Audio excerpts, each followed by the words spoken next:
Boa tarde a todos. Nós estamos aqui dando início aos trabalhos da tarde, né?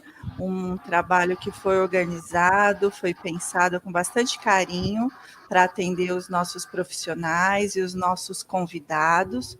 Eu espero que todos vocês se sintam muito acolhidos e pense que este ano foi um ano atípico e este ano foi um ano de grandes desafios e também foi um ano de grande aprendizado. Então, eu peço a todos vocês que recebam essa nossa orientação, esse nosso momento de socialização de experiência, de informação, de conhecimento, com a professora convidada vai nos trazer, justamente para contribuir nesse grande desafio que foi o ano de 2020, dentro da nossa área, que é a educação especial, aqui na Diretoria de Ensino de Carapicuíba.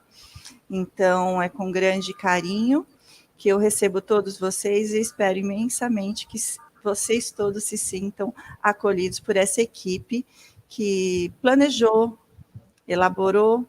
Estamos aqui para atendê-los, ok? Vou passar a fala para a Mônica Neri, que é a nossa diretora de núcleo. Por favor, Neri. Boa tarde, pessoal. Sejam todos bem-vindos. Agradeço a PCNP Sandra, toda a equipe técnica e principalmente a professora Adriana pela disponibilidade e atenção, né, que ela terá conosco no dia de hoje, tá?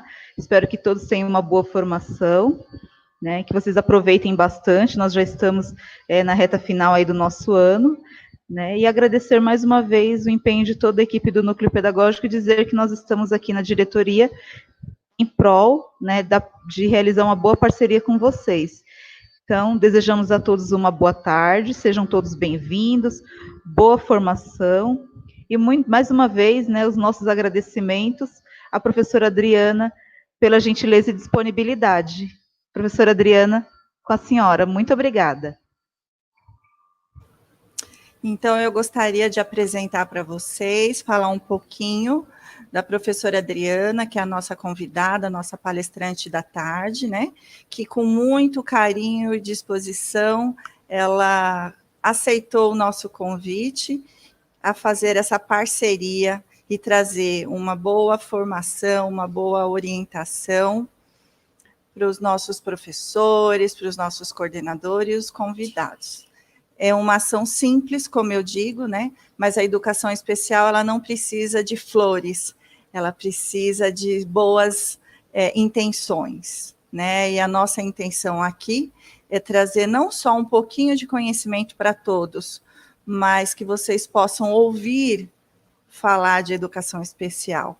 E aí, quem sabe, vocês possam reconhecer um pouco da rotina que vocês vivem em sala de aula, né, nas palavras da professora Adriana, nas orientações que ela vai nos passar. Então, eu gostaria de dizer para vocês que a professora Adriana, nossa convidada, ela é psicopedagoga clínica e institucional, ela é mestre em biologia molecular pela Escola Paulista de Medicina, ela é bacharel e licenciada em Ciências Biológicas e Saúde pela Universidade São Judas Tadeu, e ela também é especialista em educação especial. Então, eu apresento a vocês e passo a nossa live, esse momento, para a professora Adriana. Seja bem-vinda, professora.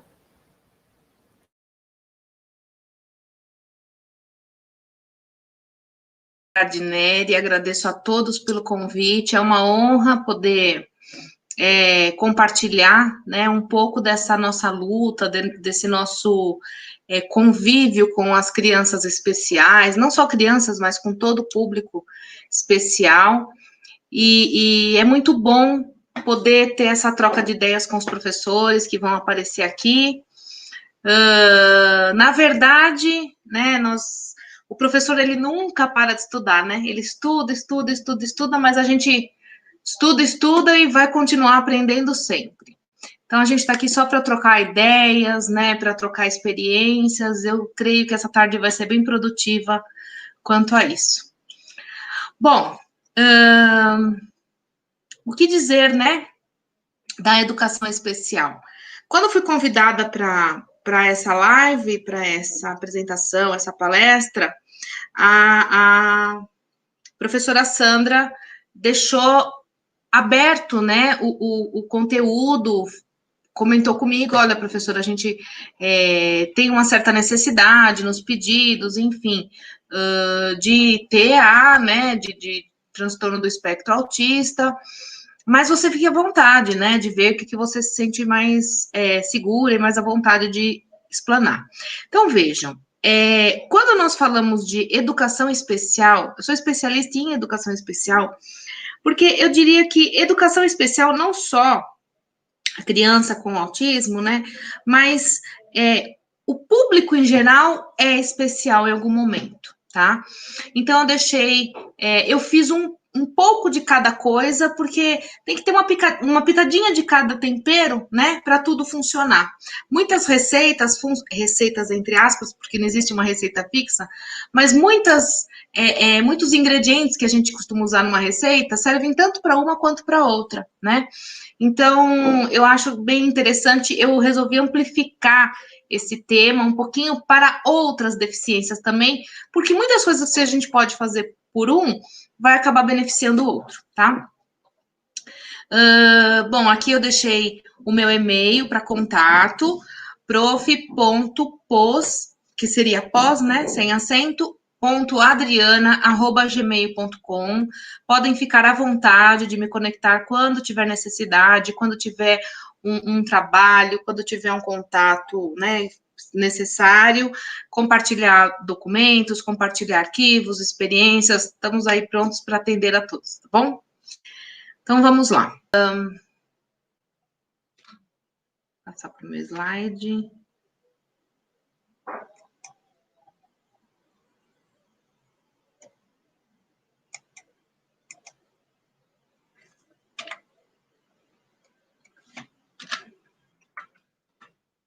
Não está passando, só um minuto.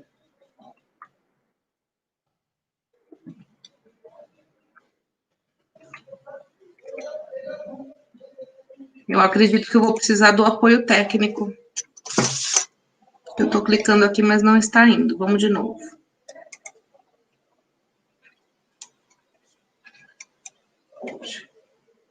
Já vai estar tudo desligado.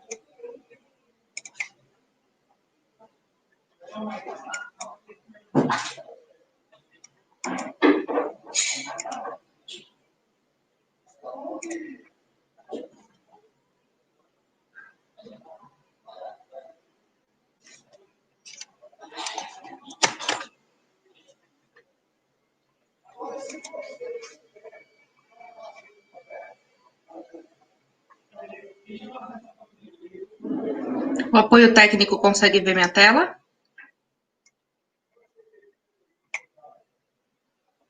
Sim, sim.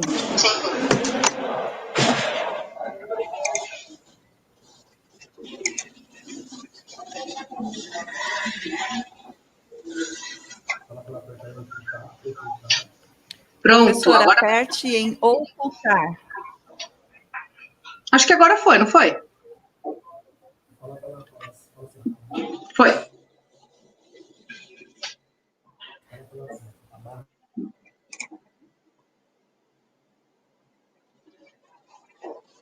Ok, professora. Pode iniciar a sua fala, a gente Então, está aqui aguardando. Desculpem esse delay aí. Uma coisa que essa pandemia nos trouxe foi aprender muitas coisas, né? Muitas adaptações. E uma delas, aprender a trabalhar com vários tipos de aplicativos, vários tipos de plataformas, né? Essa é mais uma que a gente está aprendendo hoje. Enfim. Então, quando a gente fala de estratégias pedagógicas, né, sobre TEA, que é transtorno do espectro autista, e outras deficiências, a intenção nesse encontro é falar um pouco de tudo que permeia esse âmbito de educação especial. Então, antes de começar a ser extremamente objetiva, né, vamos falar sobre um pouquinho da educação especial rapidamente, tá? Bom, a educação especial é os indivíduos, né, com necessidades especiais, desde a época da Grécia Antiga, né, eram julgados. Na Grécia Antiga, o julgamento existia muito sobre aparência física, beleza intelectual. Então, quando nós tínhamos deficientes, quando nós tínhamos crianças com atraso cognitivo e tudo, né, nesse âmbito, essas pessoas eram muitas vezes abandonadas e exterminadas, tá? Porque ela não teria produtividade no meio, né, social. Então, não tinha essa ideia, né, de uma alma, de um cuidado, de um carinho com o deficiente. Isso antes da era cristã.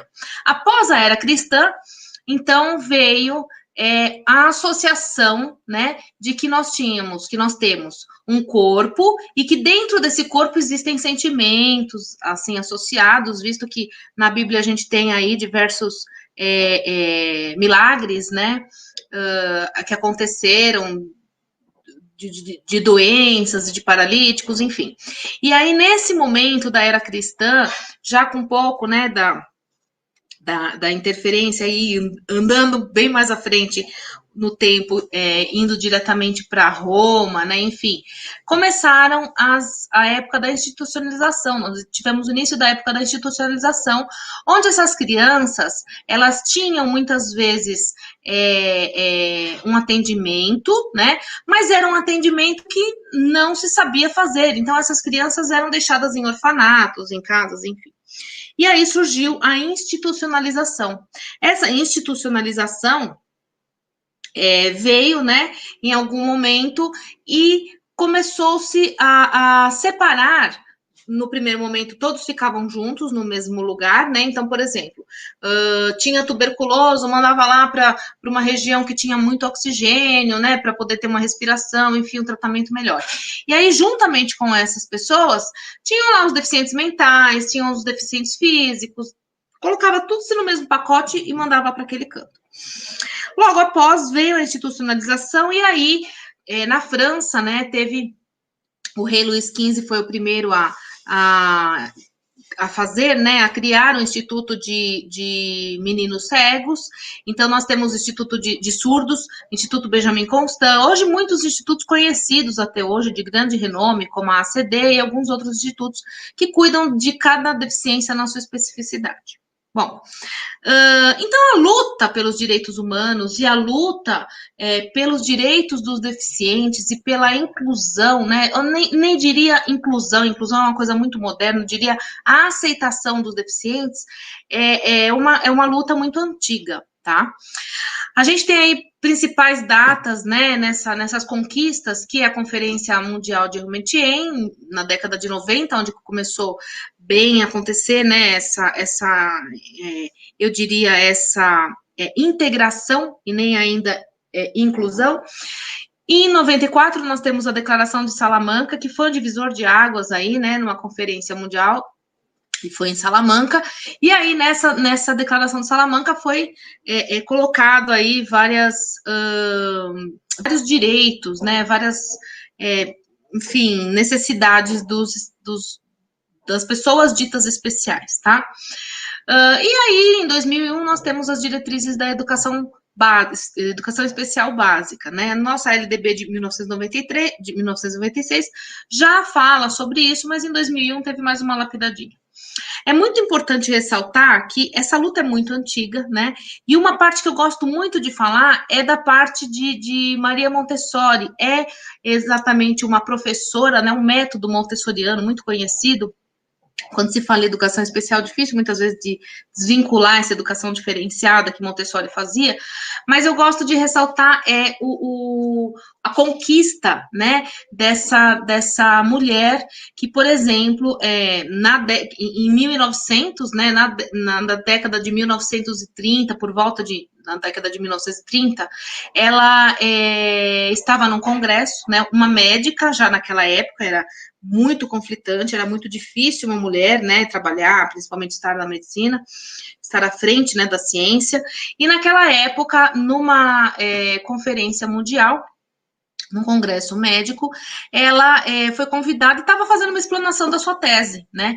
Então, na explanação da sua tese, ela dizia que a principal atraso das crianças com distúrbios comportamentais e de aprendizagem estava na falta de estímulo, na falta do ambiente com estímulos para que essas crianças pudessem desenvolver isso daí, né? E aí, tendo terminado a sua explicação, a sua explanação da tese, lá se conta que um médico levantou da plateia e disse assim para ela, não sabe a senhora que eles não são capazes de aprender? Por que preocupa-se a senhora com essas crianças? Não sabe que elas não são capazes de aprender, né?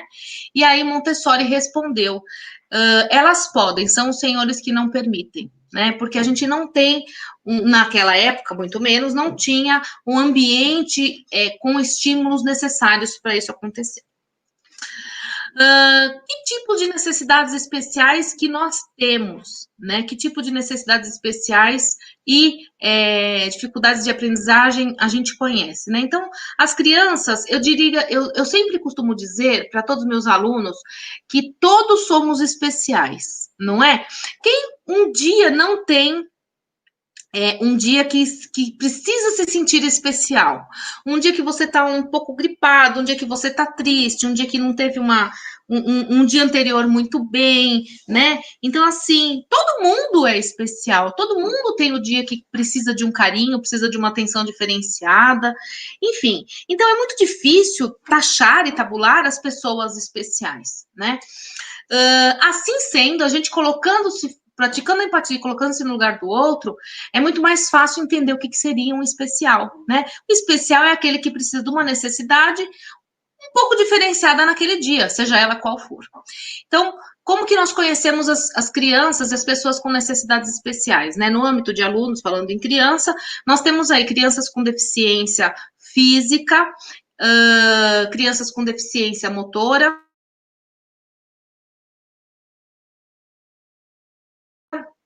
que nem sempre são bem dotadas, né? Crianças trabalhadoras ou que vivem nas ruas, são crianças que têm muita necessidade especial, seja ela no seu âmbito social, psíquico, né? De violência, de assédio, e quando a gente fala de assédio, eu falo de todos os aspectos do assédio, inclusive assédios psicológicos que muitas crianças sofrem. Então, crianças de populações distantes, crianças de minorias linguísticas, étnicas, culturais, crianças que vieram de outros países, né, imigrantes que vieram muitas vezes refugiados, são crianças extremamente especiais, né, essas crianças são crianças que necessitam de um olhar diferenciado. E tem também aquelas crianças que o público que nós costumamos falar que é o público especial, porque não está no fenótipo, não está no rosto, não está no corpo, né? Não tem nada de diferente, né? Então, quem seriam aquelas pessoas, né? Que esses ditos especiais que não aparecem no rosto, e como que a gente diferencia dos outros, né? A gente costuma falar que tem debilidade de mobilidade, debilidade verbal, mental, transtorno global do desenvolvimento, e as crianças com distúrbios de aprendizagem, dislexia, desgrafia, desortografia, descalculia, transtorno de atenção, e déficit de atenção e hiperatividade, tá? Todos esses termos de distúrbios de aprendizagem são termos genéricos, tá? Manifestados por dificuldades significativas da aquisição da fala, da audição, da leitura e da escrita, ok? E agora a gente tem isso daí já prescrito no DSM, então nós temos indicações e números para determinar cada tipo de dificuldade de aprendizagem também. Bom, a educação especial, basicamente, o que é, então, né? Conforme a LDB aí, ela se trata de uma modalidade de educação escolar voltada para o exercício do indivíduo, com vistas ao exercício da cidadania. Vejam bem o tamanho que eu coloquei, o final de frase, né? Com vistas ao exercício da cidadania. Por que eu fiz isso? Porque é muito importante os professores entenderem. A figura cobriu a tela. É muito importante os professores entenderem o quê? Que Nós fazemos um planejamento como professor de educação básica, né? Fundamental 1, Fundamental 2, ensino médio e até mesmo no ensino superior, porque, como vocês podem ver aqui, a educação, ela permeia todos os níveis de ensino, então a gente tem da educação infantil, nós temos a fundamental, o médio superior, né? Permeando por tudo isso daqui. E muitas vezes nós fazemos os nossos planejamentos com habilidades e competências, e nós queremos que todos os alunos consigam aquela habilidade, aquela competência. Principalmente se for um professor especialista, se não for pedagogo, porque o pedagogo ele é polivalente, mas o professor especialista, como por exemplo, professor de matemática, professor de ciências, o professor de geografia, muitas vezes os professores se esquecem que o aluno não vai saber tudo de geografia, tudo de matemática e tudo de ciências, porque é muito difícil. Imagine, você entra na sala e você quer que o aluno se lembre de tudo que você falou na aula anterior e que continue absorvendo todas as informações. Depois daqueles 50 minutos que você saiu da sala, e que não foram 50 minutos de aula, porque nem dá tempo para fazer isso, né, colocando chamada, entrada e saída, até todo mundo sentar, quando vem um outro professor, ele quer que o aluno saiba tudo de matemática. Né? Existe um delay, é muito difícil isso. Então, imagine se com os alunos normais a gente espera isso. Imagine se os alunos de educação especial que têm uma dificuldade, tem muitas vezes uma dificuldade cognitiva, vai conseguir chegar nas mesmas habilidades e mesmas competências que nós tínhamos nos programado, tínhamos nos planejado no início do ano. Obviamente que não. Né? E isso eu costumo dizer que traz um conforto ao professor ao saber que na legislação está escrito o quê? Que a educação especial é com vistas no exercício da cidadania. Não está escrito em nenhum lugar que o aluno tem que desenvolver todas as habilidades que estão escritas no seu planejamento, professor. Então, muitas vezes, eu costumo dar um exemplo, né? Eu tenho um aluno lá com autismo, um aluno com síndrome de Down, um aluno com qualquer dificuldade que seja, e eu, por exemplo, eu vou fazer uma feira, uma exposição, qualquer coisa do tipo. Então, um vai ficar responsável para confecção dos cartazes, porque ele tem habilidade artística, o outro vai ficar responsável pela pesquisa, né? O outro vai ficar responsável por trazer alguma coisa para apresentação nesse dia, ou qualquer coisa do tipo, né? Para lembrancinha, enfim. E quem é que, por exemplo, pode estar ao lado do aluno que vai colocar os cartazes? Eu preciso de alguém do meu lado, com a fita crepe, fazendo o rolinho da fita crepe para colocar ali. Por que eu não poderia chamar um aluno que tem essa dificuldade, que tem essa deficiência, que não tem essa habilidade cognitiva que os outros têm, para me auxiliar nessa parte, né? Então, todos têm a sua importância. Vejam, com vistas ao exercício da cidadania, é ser cidadão, é ter ter os seus direitos e deveres respeitados, é viver, é comer, é trabalhar, é sair, comprar, tá? Então, que fique muito claro a todos os professores que em nenhum lugar está escrito que é necessário, especificamente, esse aluno chegar com todas essas habilidades, obter, né, todas essas habilidades, porque ele está lá dentro da inclusão para o exercício da cidadania, para trazer o âmbito social e necessário de uma qualidade de vida favorável tanto a ele quanto aos familiares, ok? Bom,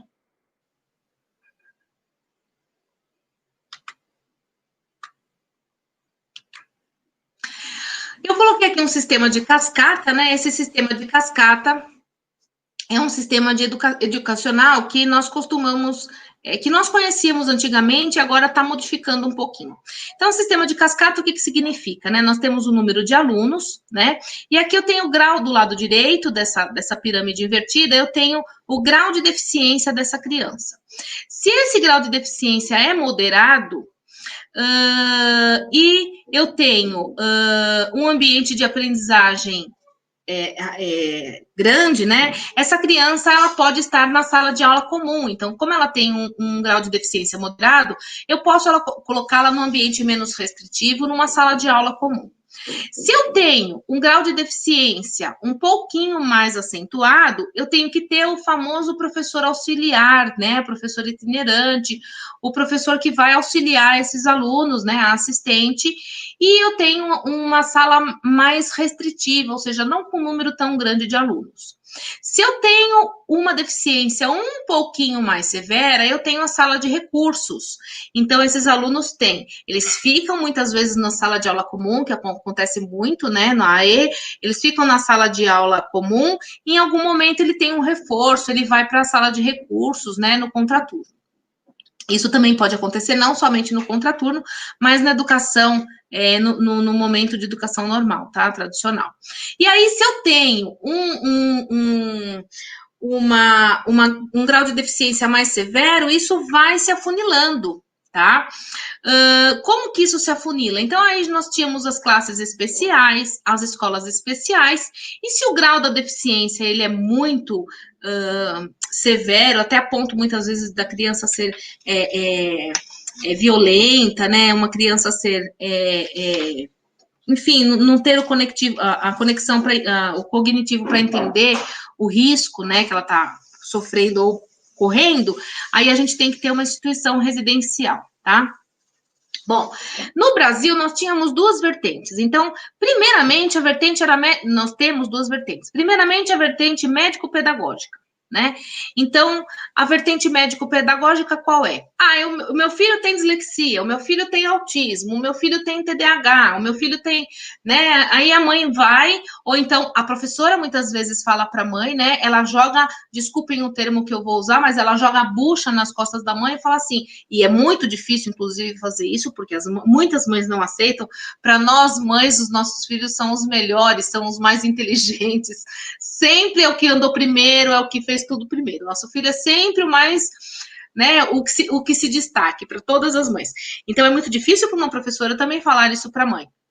Então, o que acontece? A professora vai lá, fala, olha, mãe, encontrei essa dificuldade, teu filho, você já fez já levou o seu filho no médico para saber o que ele tem? A mãe vai procurar quem? O neurologista, né? A mãe não vai pegar e falar assim, eu vou a um psicopedagogo para ela ver o que ele tem, eu vou levar meu filho no psicólogo para ver. Não. Falou que tem qualquer problema cognitivo, desconfiou de alguma coisa, vai para o neurologista. Muitas vezes falta ir a um oftalmologista. Muitas vezes a falta de atenção desse aluno não são os óculos.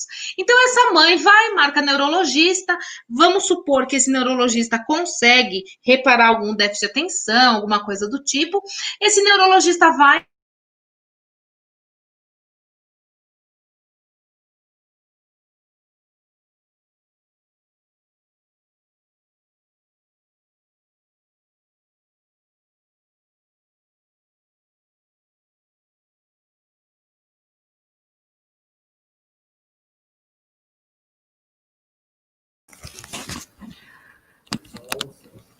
Olá, pessoal. Houve um probleminha técnico aqui, mas como nossa live é ao vivo, a gente corre esse risco mesmo de acontecer.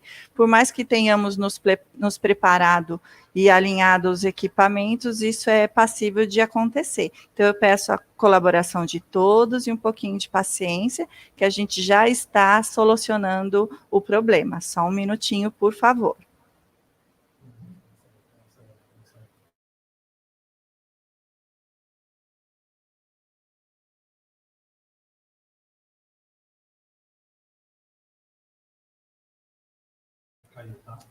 Só um minutinho, pessoal, a gente já vai dar sequência, como eu havia dito, realmente é um problema técnico que nós estamos encontrando aqui na conectividade com a professora, mas a equipe técnica aqui do núcleo pedagógico, né, já está entrando em contato para auxiliá-la, ok?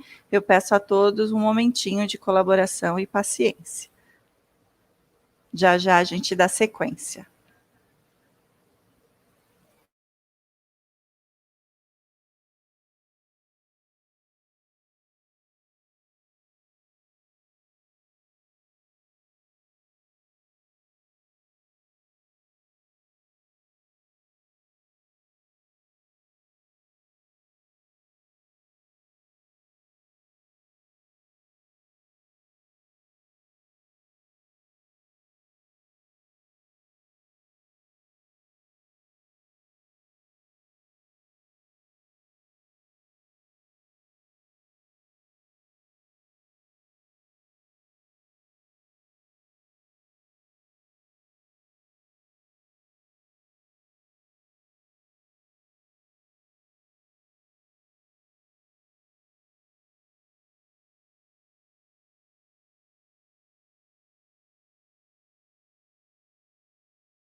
Olá, professora, nós estávamos aguardando o seu retorno, né, a pedir a colaboração e a compreensão de todos que estão nos acompanhando.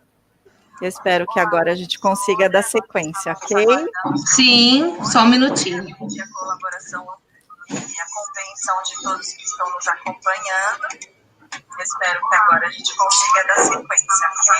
Sim, só um minutinho. Pedir a colaboração e a compreensão de todos que estão nos acompanhando. Eu espero que agora a gente consiga dar sequência. Sim, só um minutinho. Pedir a colaboração e a compreensão de todos que estão nos acompanhando. Eu espero que agora a gente consiga dar sequência.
Você está entrando e saindo. Oi, professora, a gente pediu um intervalo de 5 minutos lá para quem está ao vivo, né? Já colocou.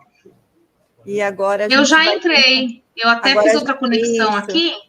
Isso, enquanto a senhora estava ajustando, fazendo os ajustes necessários, a gente pediu 5 minutinhos para quem está nos acompanhando como colaboração e compreensão. Agora pode seguir, professora. Pronto? Estão vendo minha tela, talvez? Não? Não, ainda não. Agora sim. Agora sim, mas não tela cheia, professora. Isso, Pronto. ótimo. Vamos dar sequência. Vamos lá. Então, como eu estava dizendo, aqui nós temos um sistema de cascata e também que no Brasil nós temos duas vertentes, né? A médico-pedagógica, meu filho tem um problema, o aluno tem um problema, leva ao médico, dá um remédio, curou. É assim que funciona? Não, a gente sabe que não é assim que funciona, né? Então, aqui eu usei o exemplo da dislexia, mas pode ser qualquer outro. Tem algum problema, um déficit de atenção, enfim, qualquer transtorno, síndromes, né? Leva no neurologista, vai estar curado? Não. Então, nós sabemos que precisa do acompanhamento terapêutico da escola, da família, dos professores, terapeuta ocupacional, também da parte médica, né? Da parte de exames e acompanhamento, para sim essa criança ter um aprendizado. Nós não podemos esquecer o quê?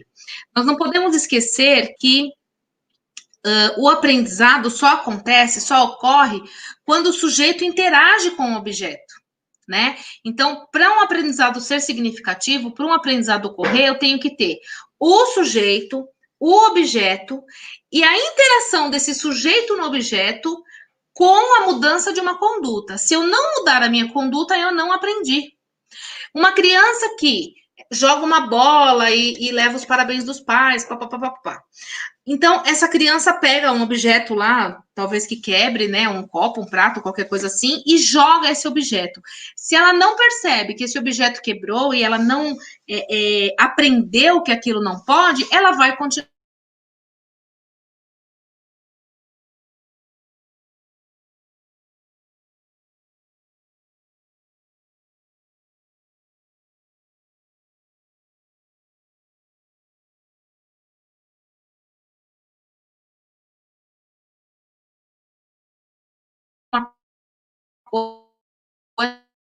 Coisa que ela tem uma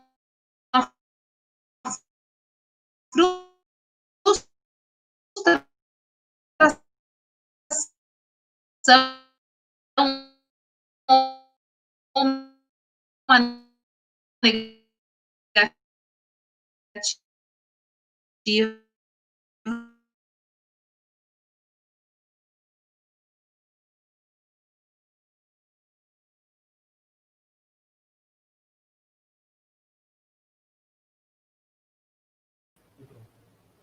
Professora Adriana, a senhora está nos ouvindo? Nós estamos diagnosticando aqui uma oscilação de rede no equipamento da senhora. A senhora nos ouve?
Pronto.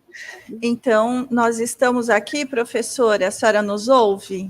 Ouço, agora eu ouço. O que acontece é que quando eu ponho tela cheia, eu não vejo. Então, nós estamos aqui, professora.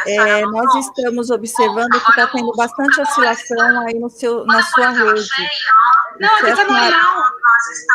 É que aqui a gente não consegue acompanhar, receber o sinal de. Aqui está tudo alinhado, está tudo ok. Realmente é um probleminha na rede local aí. Então, o Kleber orienta que a senhora, por gentileza, verifique se você estiver no Wi-Fi, que a senhora procure utilizar o cabo de rede, ou que possa ser mais pessoas utilizando esse Wi-Fi no ambiente. Não tem, eu desliguei todos, mas enfim, aqui tá tudo em ordem, não caiu o sinal, mas é o computador que tá provavelmente... Vamos de novo. Tentar dar sequência. Eu Vamos de peço novo. a todos os nossos Peço colegas desculpa. que estão nos acompanhando, que como o trabalho é ao vivo, a gente não está livre desses imprevistos, mas é com carinho que a gente está aqui e espera ajudá-los da melhor forma possível. Ok, professora? Pode seguir. Pois não, posso seguir. Então, vamos lá. Então, os alunos com deficiência mental e autista, né, ao longo da história, eles recebiam vários tipos de conotação, né, vários tipos de nome. Tem aqui alguns, né, a gente nem gosta de ficar repetindo, né? Hoje em dia não é qualquer atraso que a pessoa pode ser taxada, diremos assim, como uma deficiência, como autista, ou até como um Asperger, né? Então, para ter-se essa definição, como que nós definimos? Eu tenho as pessoas que têm um funcionamento intelectual significativamente... eu tenho que ter essas pessoas com funcionamento intelectual significativamente inferior à média, né? Com manifestação antes dos 18 anos, e eu tenho que ter duas manifestações clínicas, né? Duas associações de habilidades, associadas a essa dificuldade cognitiva. Então, pode ser ela: comunicação, cuidado pessoal, vida do lar, habilidade social, dos recursos da comunidade, autonomia, saúde, ou seja, esse indivíduo, ele tem que ter duas dessas limitações, mais a limitação intelectual antes dos 18 anos. Aí sim, ele pode ser diagnosticado com uma deficiência mental ou autista. O transtorno do espectro autista, então, é um grupo, né, de distúrbios do desenvolvimento, de início precoce, então a gente percebe logo de pequeno, né? Não é de início tardio. A principal diferença do espectro autista para o Asperger, por exemplo, é que o Asperger a gente vai diagnosticar um pouco mais à frente, né? Quando essas crianças já estão um pouco mais desenvolvida. O autista não, o autista é desde pequeno, tá? O comprometimento das habilidades sociais, né? Além de um comportamento estereotipado. Então, muitas vezes eles têm comportamentos estereotipados. Isso é a definição do Manual de Estatísticas de Desordens Mentais, ok?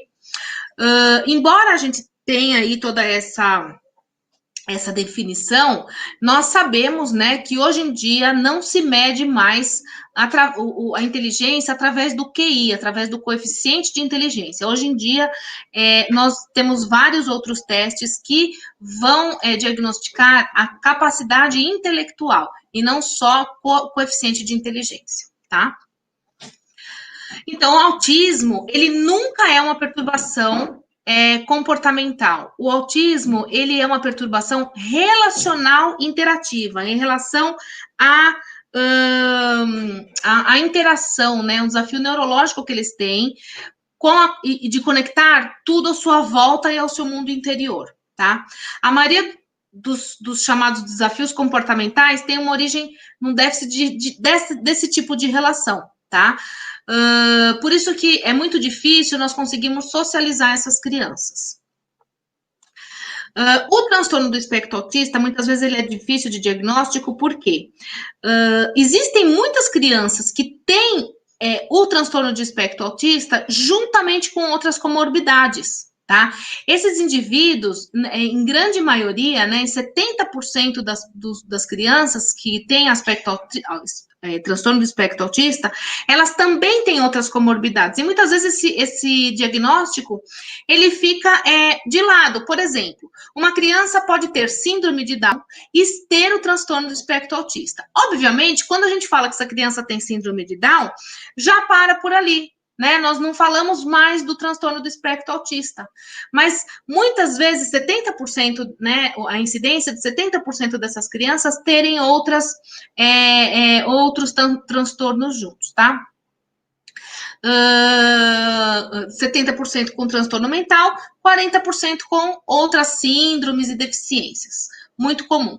Então, as crianças que têm o espectro autista, elas costumam ter TDAH, doenças intestinais, epilepsia, pode ser ligado ao síndrome do X frágil, pode ser ligado ao toque, né? Pode ser síndrome de Tourette, esclerose múltipla, distúrbios do sono, né? Problemas sensoriais, e todos eles estão ligados, muitas vezes, ao transtorno do espectro autista, mas nós não percebemos porque isso daqui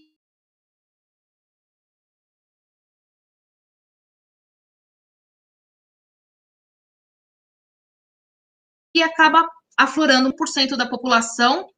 A gente tem como transtorno do espectro autista, e 4% mais prevalente entre os homens, entre os meninos, do que as meninas, tá?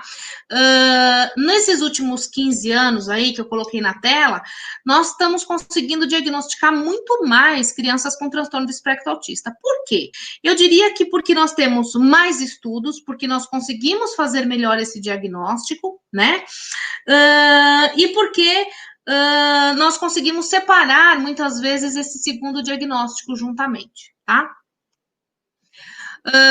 Aí eu tô mostrando que a gente tem aí, né, a incidência por sexo, então, 4 vezes maior em meninos do que em meninas, né? Então, 70 milhões de pessoas, né, tem autismo em todo o mundo, né? E 2 milhões só no Brasil. Nós temos um público relativamente alto, tá? A cada 68 crianças, em média, uma tem autismo.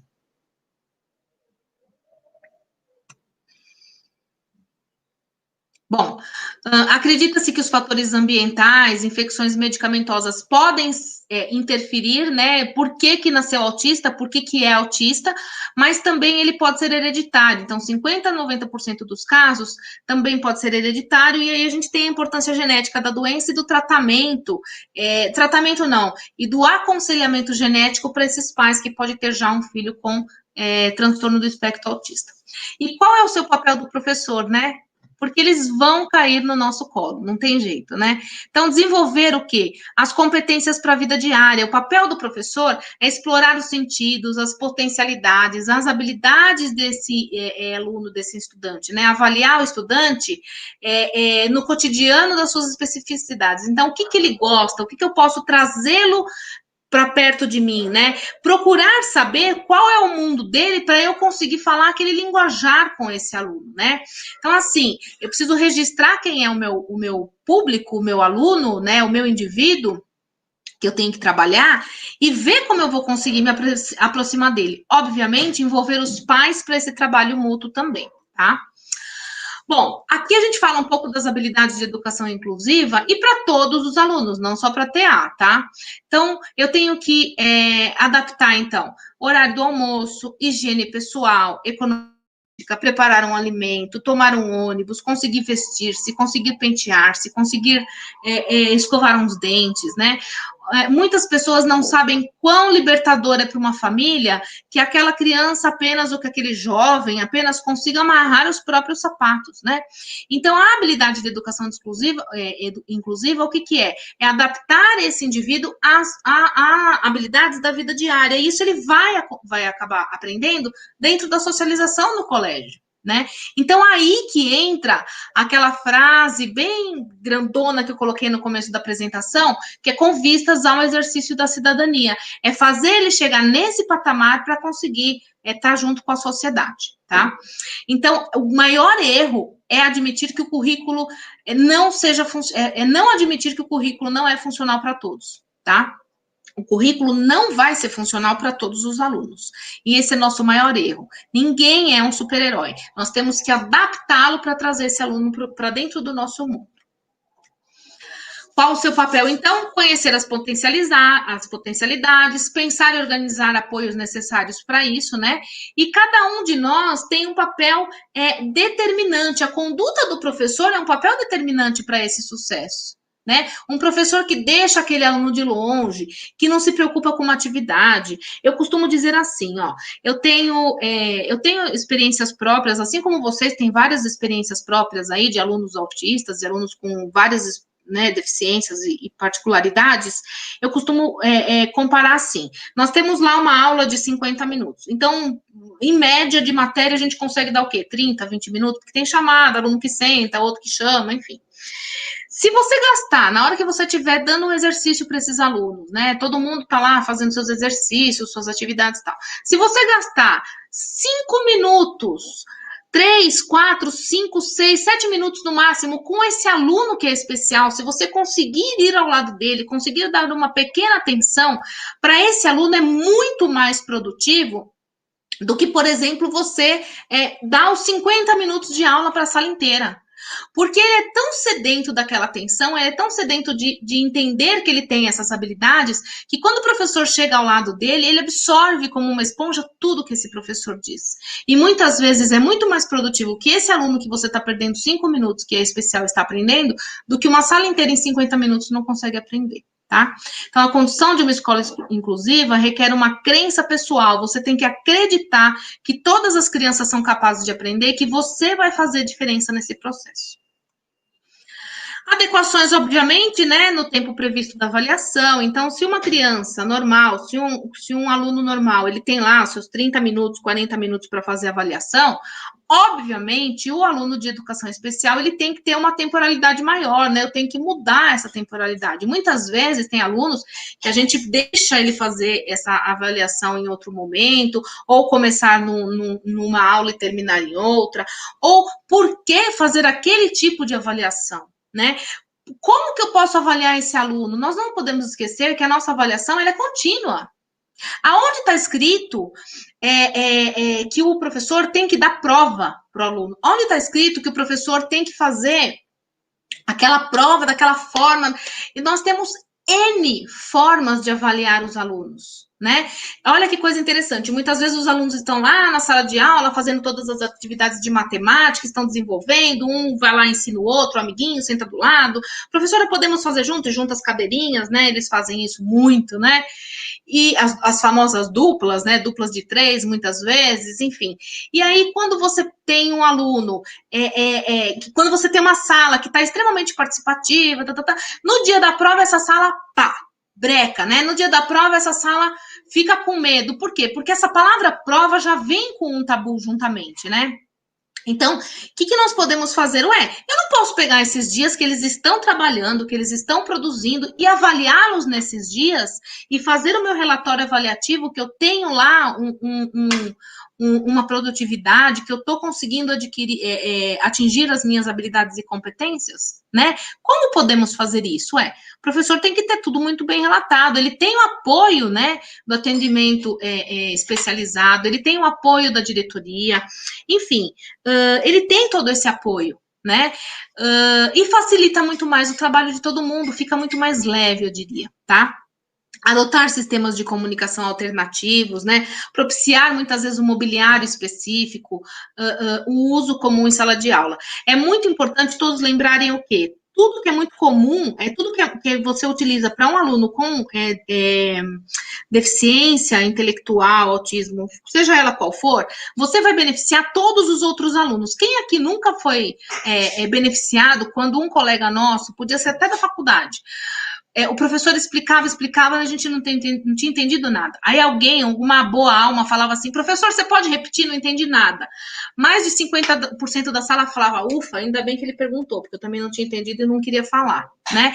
Então, quando o professor retoma, ele faz benefício para todos os alunos, ele não está fazendo benefício só para aquele aluno especial, né? Ele está mostrando para o aluno que caminho que tem que trilhar, assim como nós, quando vamos na casa de um amigo e não lembra o caminho, você fala assim, não, sabe aquele mercado tal? Então, quando você passa em frente, na primeira rua, na segunda rua, você repete o caminho quantas vezes?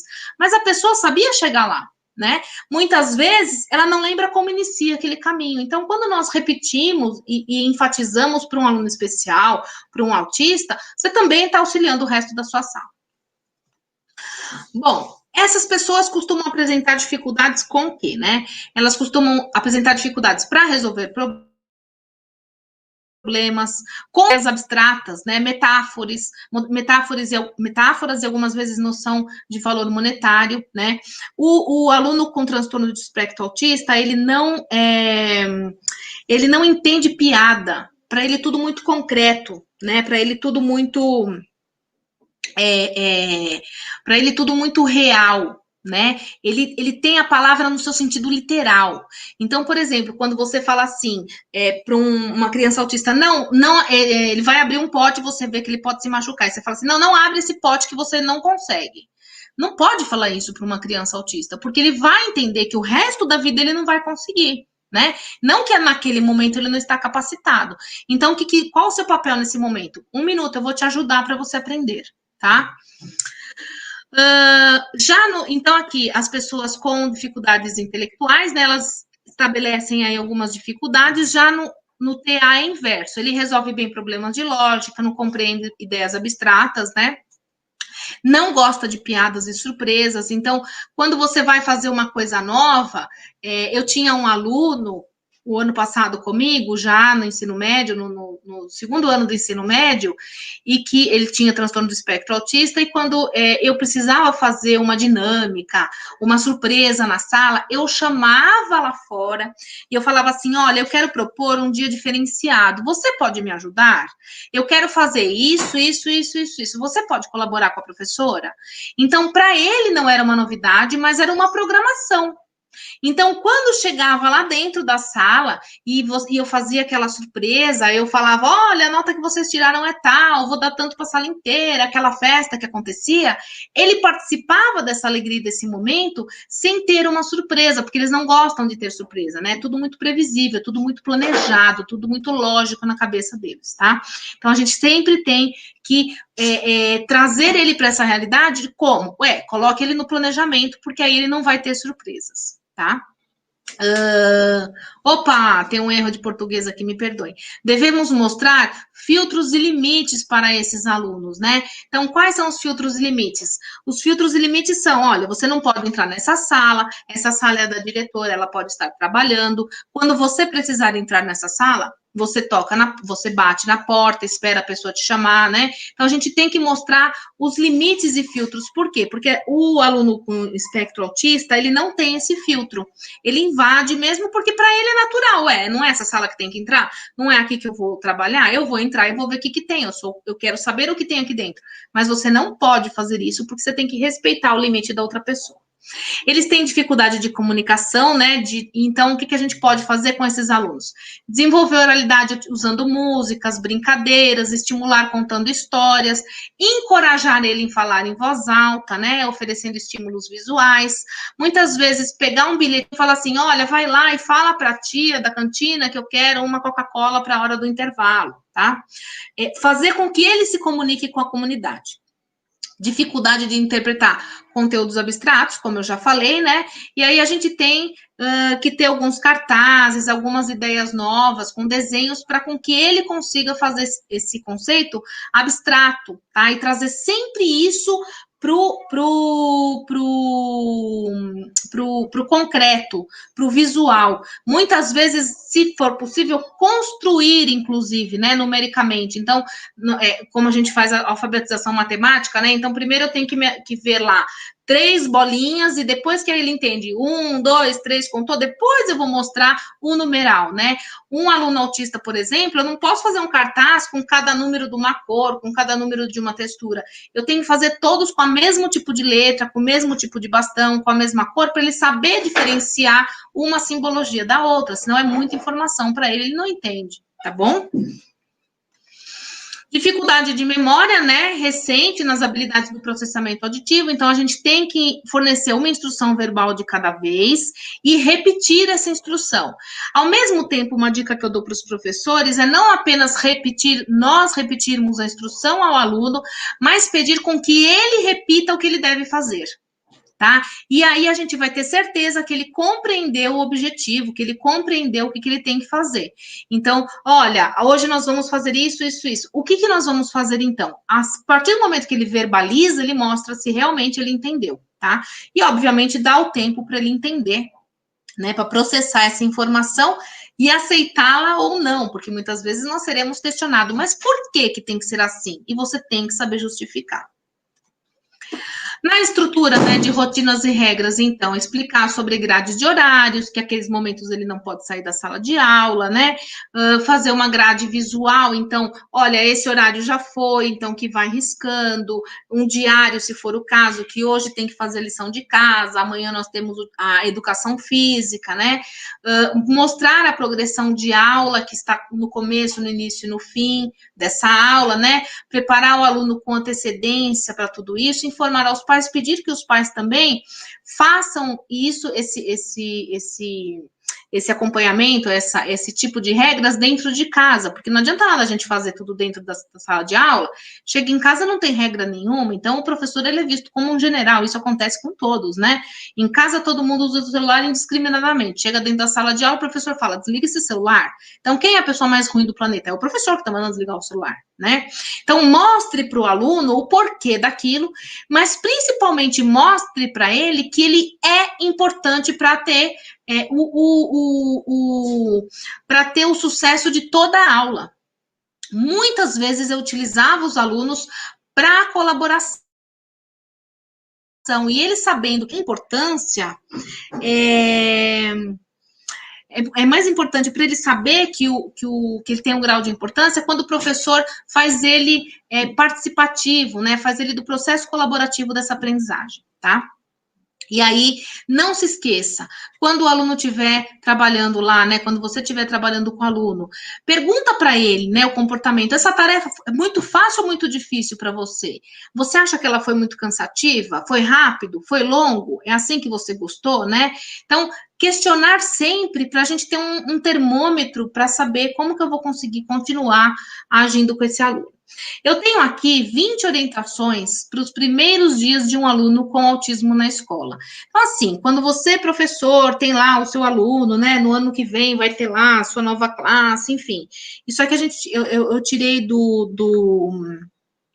site, né, do Neurosaber, eles falam muito sobre autismo, né, Dr. Clay Blitz, ele fala muito sobre autismo, tem vários vídeos dele lá mostrando a diferença entre autismo, sobre Asperger, enfim, e de diversas síndromes aí que existem, e tem essas 20 dicas que a gente pode falar. Então, lê antecipadamente, entrar em contato com os profissionais que atendem esse aluno, se é que já é atendido, informar sobre as medicações que ele toma, né, como que ele vai ter que fazer, conversar com o professor, né, isso do pai, conversar com o professor para saber a melhor forma de ensinar em casa e vice-versa, né. A gente não pode esquecer que o pai e a agenda é um processo crucial, né, para o aprendizado desse aluno. Vou deixar essas dicas aqui para vocês, tá? Esse material todo vai estar disponível para todos vocês aí, através da secretaria, né? A professora Sandra vai estar disponibilizando para todos eles, para todos vocês.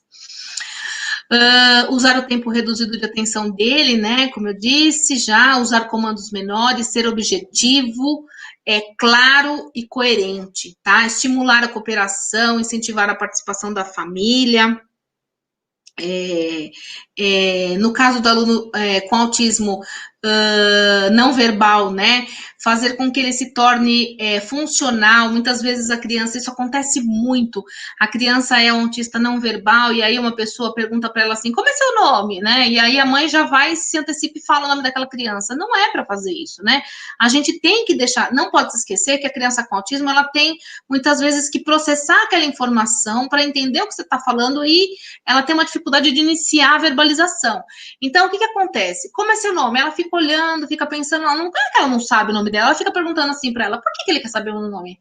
Qual o interesse dele saber o meu nome, né? Então, tem tanto questionamento ali, porque até ele resolver falar o nome dele, já tem aquele delay. E a mãe faz o quê? Muitas vezes a mãe vai falar, o nome dele é Lucas, o nome dele é João, o nome dele é, sei lá, Gabriel, Rafael, seja lá qual for. Então, não é o correto isso.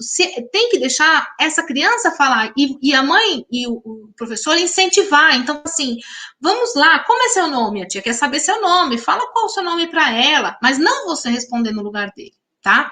Outra coisa, se essa criança não verbaliza, fazer com que ela use associações, então uma corrente com o nome, com a idade, ou então uma pulseira, e quando é perguntado, ela consegue mostrar, ela consegue, né, indicar onde está aquela resposta, tá? E sempre mostrar que a gente está 100% disponível para ajudar esse aluno. Aí eu coloquei algumas estratégias, né, que a gente tem lá, na educação inclusiva em geral, né, então linguagem, né, fazer com que eles escrevam carta para os amigos, né, isso aí a gente faria normal com o aluno para ter objetivo, a comunicação eficiente. Então, todo mundo vai ter que escrever, é verdade, esse bilhete, né. No caso do aluno de inclusão, eu posso fazer com que ele digite, com que ele usa o microfoninho do telefone, né, aquele microfoninho que a gente aperta e ele escreve para você, eu posso fazer com que ele faça dessa forma. Querendo ou não, ele está fazendo essa comunicação, tá? Utilizar-se da tecnologia para ajudar quando necessário também. Nós não podemos esquecer que nós estamos nessa era digital e nós temos aí as TCIs para nos ajudar, tá?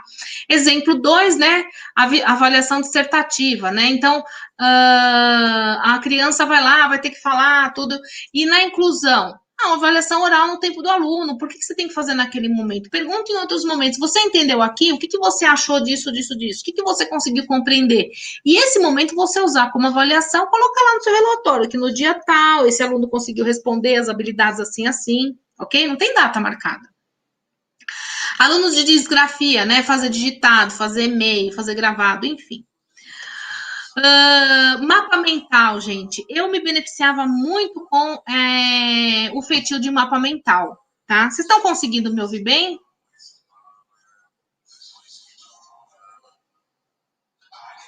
Vindo perfeitamente. Sim? Ok. Então, fazer muito uso de mapa mental, né? Porque muitas vezes eles têm dificuldade de fazer uma redação, e o cérebro, nosso cérebro, funciona muito de uma forma esquemática, né? A gente lembra, sei lá, do amendoim, o amendoim remete à paçoca, remete ao bicho da seda, remete à festa junina, remete à praia, e aí você vai lembrando várias coisas com o amendoim lá no meio. Então, fazer um mapa mental, o que é? Mostrar as conexões que tem. Isso para o aluno o aluno que ele tem TDA, o aluno que tem TA, né, que tem TEA, que tem autismo, ele precisa entender a interdisciplinaridade.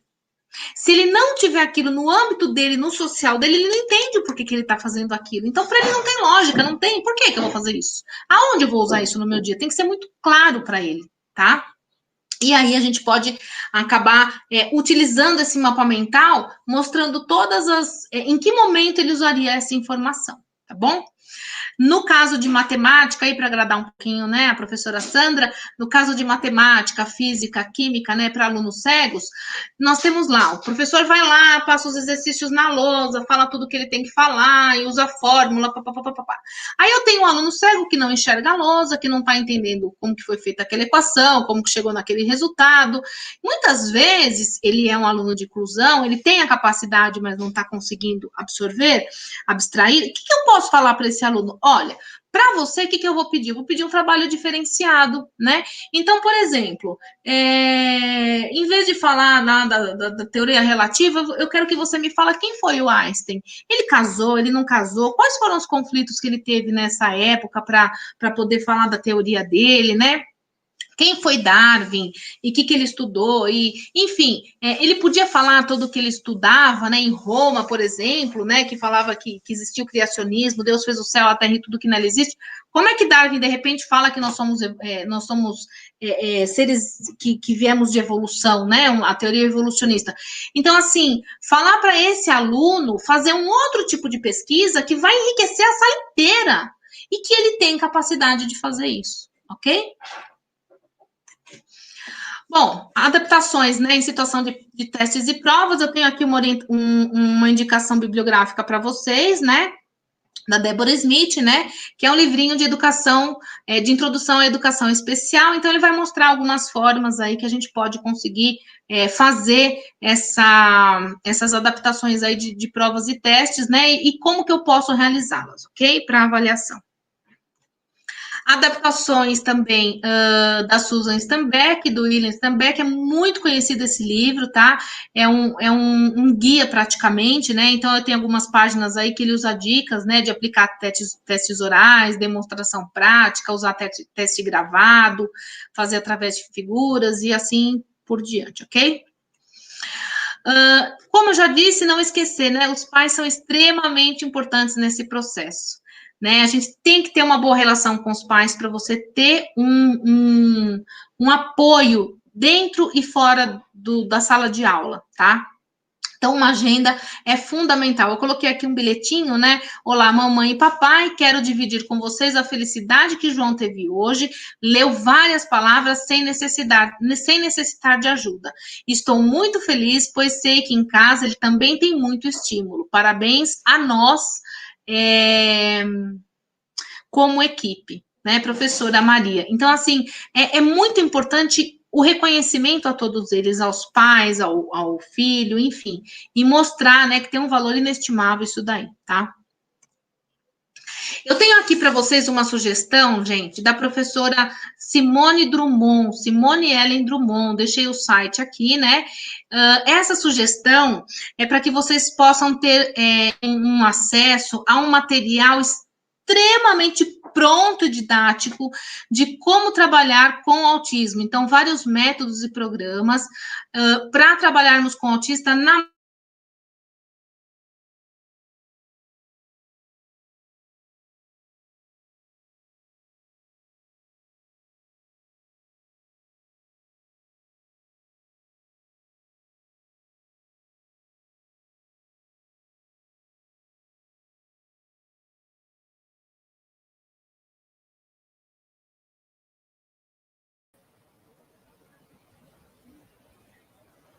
Mais uma vez, eu peço a todos a compreensão. Houve novamente um problema de sinal da professora conosco, mas já estamos aqui no apoio para restabelecer. matemática, nas ciências. Professora.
Olá, professora. Houve novamente uma oscilação do seu sinal conosco, então nós gostaríamos que a senhora desse sequência. Que coisa desagradável, gente. Me perdoa de coração. Não se preocupe. Nunca aconteceu isso em nenhuma aula minha. Fique tranquila que nós estamos acompanhando o chat, né? As meninas aqui do nosso apoio, elas estão me relatando tudo que eles estão comentando. E o nosso público, ele é muito acolhedor e eles estão entendendo perfeitamente, ok? Nunca aconteceu isso comigo. Fique a primeira vez. Para concluir a sua paciência, paciência. Terminando aqui, então, eu só tenho um videozinho para sugerir, porque eu já não sei onde eu parei, né? Que até onde que vocês me ouviram. Então, assim, trazer tudo muito concreto para esse aluno, tá? Vou passar rapidamente um videozinho que traz algumas atividades sugestivas, tá? Aqui eu tenho rapidamente, só voltando, não sei se o pessoal conseguiu ouvir, né? Da professora Simone Ellen. Um material, é só você colocar lá no Google, professora Simone Ellen, eu pedi a ela se podia compartilhar o material dela nessa live, ok? E tem um material pronto, magnífico, para acompanhar aí. Estão conseguindo ver minha tela?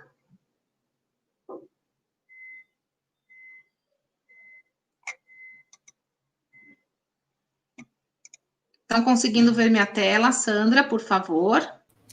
Sim. Ok. Então, vamos lá. Vou tentar colocar esse daqui. Vamos ver se eu consigo.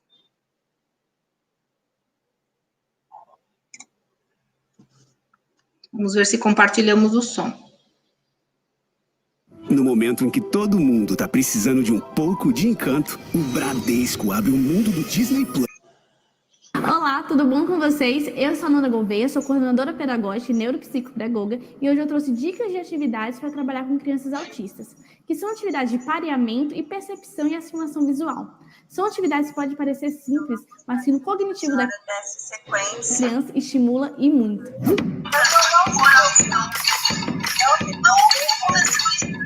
Agora, eu trouxe duas atividades que podemos trabalhar com crianças autistas, que trabalham figura de fundo, pareamento, encaixe e assimilação visual.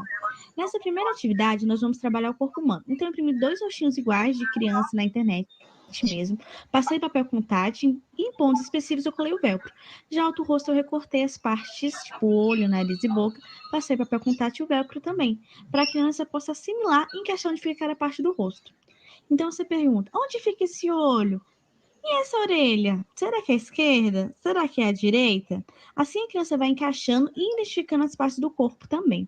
É importante, enquanto a criança vai encaixando, você pergunte, esse olho é o seu ou é o desse menino? Cadê o olho do João? Coloca o dedo para a prof ver.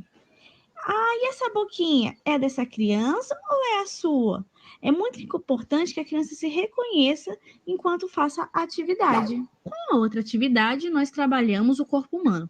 Nessa, vamos trabalhar as cores e os conjuntos.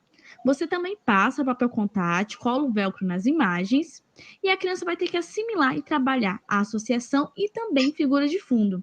Por exemplo, essa flor, onde ela deve ser colocada?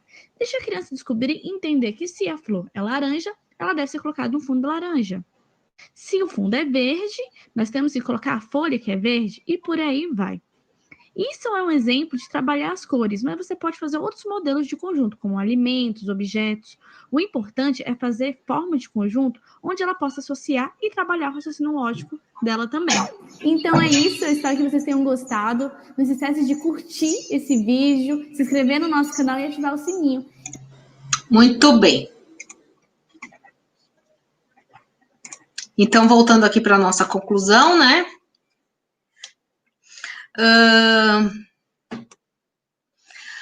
Palavra-chave, gente, motivação. Segredo de tudo, né? Motivação e não repetição. A motivação é a chave do sucesso para o real aprendizado do indivíduo autista, tá? Sempre será a motivação. Ele tem que se sentir estimulado, ele tem que se sentir útil e entender o que ele está fazendo para a vida dele também, ok? E isso vai facilitar o trabalho de todos. E aí eu deixo para vocês uma mensagem, né, de Paulo Freire, que a inclusão acontece quando? Quando se aprende com as diferenças, né, e não com as igualdades, ok? Deixo aqui minha palavra, estou aberta aí para Sandra, professora Nery, professora Sandra, por favor. Então, professora Adriana, enquanto a senhora estava passando o seu material, nos enriquecendo com os seus exemplos, né? E nós acompanhamos o chat, né? Nos comentários que os nossos professores estão fazendo, interagindo, e foi muito legal, não só a compreensão que todos eles demonstraram com os nossos problemas técnicos, mas assim, mostrando que efetivamente isso que nós estamos fazendo, da forma como a senhora está colocando, é uma forma tão didática que está sendo prazeroso o entendimento rápido, né, que está contribuindo, né? Eu aqui peço licença aos colegas para fazer a minha contribuição, porque como todos me conhecem, eu sou professora de matemática, né? Sempre atuei nos anos finais e médio na rede estadual, e atuei 7 anos na escola Pequeno Cotolengo, onde nós tínhamos um grande número de alunos público-alvo da educação especial. E hoje a senhora colocou como exemplo de uma aula de matemática de como seria possível fazer a inclusão desses alunos na aula, e eu vou dizer para a senhora que o meu coração ficou assim apertadinho, por eu nunca ter feito dessa forma, né? Uma forma tão simples, e queria proporcionar a contribuição desse meu aluno no entendimento dos demais. Então, assim, eu fiquei com o meu coraçãozinho, eu falei, meu Deus, eu nunca pensei nessa situação, nesse exemplo, dessa forma. Como é importante, professora Adriana, e para todos que estão nos ouvindo, como é importante esse momento de troca, de ouvir, de escuta, por mais simples que seja, sempre tenho que aprender. Então, esse seu exemplo aqui fez para mim, assim, vou levar, hoje eu estou PCNP de Educação Especial, também tenho formação pedagógica, mas já coloco isso aqui na minha prática em sala de aula, quando eu retornar, for possível o retorno, com certeza esse meu olhar vai ser diferente. Vai mudar. Obrigada, professora. Imagina, Sandra, o que é isso? Eu que agradeço, professora Sandra. O grande problema do professor de educação, de qualquer professor, é achar que nós temos que ser super-heróis. Né? Nós não somos super-heróis, né?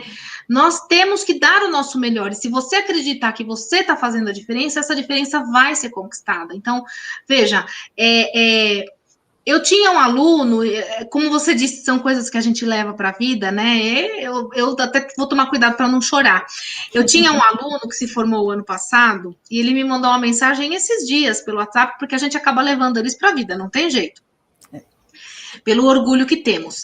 E quando tínhamos que fazer um trabalho, eu sou professora de biologia da educação básica, né? Então, no ensino médio, eu dou aula de biologia.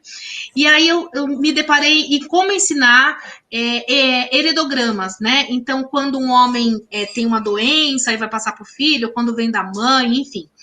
E aí eu falei, como que eu vou fazer isso? E nós fizemos quadradinhos não, dados, né, de papelão, de papel, né, de papel cartão, e eu usei algumas bolinhas daquela piscina de bolinhas, né, aquelas bolinhas. Então, os redondos, as bolinhas eram as mulheres, os quadradinhos eram os homens, e a gente usava palitinho no meio para colocar, né, o casamento do casal, e aí depois os filhos, que era o heredograma que a gente constrói, e os afetados eu fazia com uma textura diferente. Então, eu colocava ou uma lixa, ou colocava aquele papel camurça, né, em volta dos outros. E aí, nós construíamos, e ele, como ele era cego, ele tateava para entender da onde veio a doença, se foi do pai, se foi da mãe, enfim. Então, essa foi... E o que acontece? Os colegas da sala de aula, essa proposta, obviamente, foi para ajudar esse aluno, né? E eles se sentem extremamente úteis, a sala inteira fazendo isso, mas desenvolveu uma habilidade de todos eles, inclusive com o professor de educação artística, isso, né? Perfeito. No caso de física, a professora falou, Adri, o que eu posso fazer com esse menino? Porque a gente enche a lousa e ele quase que dorme, porque ele não tá entendendo, ele não tá vendo. Eu falei, manda ele pesquisar sobre a vida de, sei lá, o que é fórmula de Bhaskara? Por que Bhaskara? Por que se usa esse nome? Não é? Então, assim, entender o porquê, da onde surgiu aquilo, né? Falar lá da história, falar da Revolução, colocar esse aluno como integrante dessa aula, como participativo, e ele vai ter a noção que ele é importante para o mundo. Isso foi tão gratificante, Sandra, tão gratificante, que ele me mandou uma mensagem esses dias assim, professora, você sabe que eu fiquei tão encantado com as aulas que eu tive com você, que realmente era a das mais produtivas para mim, se não a que eu mais aprendia, que eu quero ser professor, e ele está fazendo letras. Olha que coisa muito feliz, legal, né? Que coisa linda, tá? Muito legal, professora. Deixa eu ler para você agora alguns comentários que os nossos colegas deixaram no chat, né? Na verdade, eles deixaram mais comentários do que perguntas, né? Porque eu acredito que o tema foi... esclarecedor, talvez. Exatamente. E a forma como a senhora abordou foi bem didática, então... fico aqui muito feliz com isso, né? Nós temos aqui grandes contribuições, mas eu não vou conseguir, por conta do tempo, ler todas, né? Então, nós temos aqui alguns agradecimentos, mas Primeiro, eu queria, assim que a senhora começou a falar, alguns começaram a pontuar, né? Mas de forma construtiva sempre. Então, eu queria dizer para a senhora assim: o professor Paulo, ele fez vários comentários, tá? Mas comentários construtivos, e eu aqui selecionei para ler para a senhora, e a senhora fazer aí uma devolutiva do comentário para ele. Tá. Ele disse assim: todo esforço é válido. O nome dele é professor Paulo Roberto. Todo esforço é válido, porém, incluir não deve ser apenas colocar o aluno junto aos demais. É necessário um plano de ação diferenciado e, principalmente, capacitações aos professores, para que possamos entender e auxiliar no crescimento e desenvolvimento dos nossos alunos com necessidades especiais e educacionais. Exatamente, Paulo, por isso que nós estamos aqui hoje, tá? Essa é a nossa intenção, porque a educação especial, como a professora já tinha dito, ela não é uma receita pronta. Nós não temos um livro didático que vai nos ensinar. Então, a meu ver, a educação especial, ela se dá na construção de conhecimento, de troca de informação, de troca entre os pares, isso é importante. Então, eu queria que a senhora desse uma palavrinha, professora. É exatamente isso. Sabe, professor Paulo, eu faço parte, né? Eu tenho a honra de fazer parte de um grupo que eu também faço formação de professores, né? Então, eu leciono para alguns cursos de graduação até e pós-graduação, para os professores que vão fazer cursos para evolução da carreira, para pontuação, aquela coisa toda que vocês já estão cansados de conhecer, né? E em todos eles, nós podemos mostrar a bibliografia, a gente pode falar o nome de autor, pode decorar algumas fórmulas básicas para passar para os professores, né, como essa estratégia de aprendizagem, mas nada se compara à troca de experiências que nós temos dentro dessa aula, como a Sandra estava dizendo. Sabe, nós temos muito que aprender com a educação inclusiva. Nós não fazemos a inclusão de verdade ainda, né? E eu posso dizer isso com toda a propriedade, porque eu vivo a inclusão dentro da minha casa, né? Sendo professora e sendo mãe. Então, nós estamos muito aquém do que é necessário.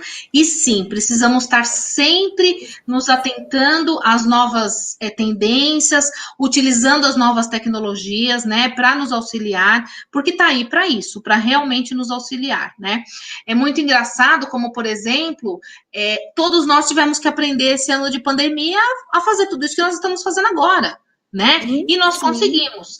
E foi muito legal saber que alunos que têm grandes dificuldades, grandes mesmo, conseguiram produzir muito mais dentro de casa, no seu tempo, na sua maneira, na sua frequência, depois que dormia ou à tarde, enfim, conseguiu funcionar o seu fisiológico da forma dele, foi muito mais produtivo, né? Então, assim, quando que nós imaginaríamos que os alunos com dificuldade iam conseguir ser produtivos nessa pandemia, né? Então, sim, professor Paulo, concordo com você, nós precisamos sempre estar fazendo cursos de formação e não parar, não necessariamente uma pós-graduação, uma especialização, não sei das quantas, não, encontros, sabe? Trocas, que sempre vai enriquecer, né? A gente está sempre aprendendo, é muito importante, realmente, porque não tem receita.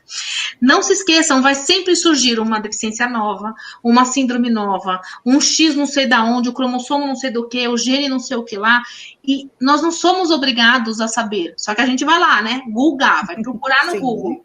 Eu estou aqui para ajudar todos vocês a fazer essa pesquisa, se for necessário, como professora, como psicopedagoga, como bióloga molecular, né, ajudar todos vocês quanto a isso, porque a gente tem muito que aprender ainda. Ok, professora. Eu queria também ler um comentário da professora Adriana Correia, tá? É um comentário muito pertinente, né, Adriana? Eu agradeço a sua colocação. E lembrando, e também lembrando ao público que está nos ouvindo, e informando a professora Adriana que esse tema foi abordado na semana de ATPC formativo, de responsabilidade da diretoria de ensino, aonde nós trabalhamos com os grupos de terça, quarta, quinta e sexta, de todas as áreas do conhecimento, inclusive com os anos iniciais, sobre adaptação curricular. E quando eu abri essa formação de adaptação curricular, a minha primeira ação foi falar sobre avaliação dos nossos alunos público-alvo da educação especial. Então, como eu já fiz esse trabalho formativo, eu não vou repetir. Eu vou ler para a senhora, eu gostaria que a senhora fizesse a sua colocação, tá bom? Tá. Então, a professora Adriana Correia, ela fala assim: sou intérprete de Libras e, na minha opinião, o mais complicado é fazer os professores entender que para o aluno com TEA não basta a nota 5. Ele precisa de uma inclusão de forma mais literal da palavra. Como Exatamente. Eu já fiz essa formação, eu quero que a senhora contribua. Por favor, professora. Exatamente.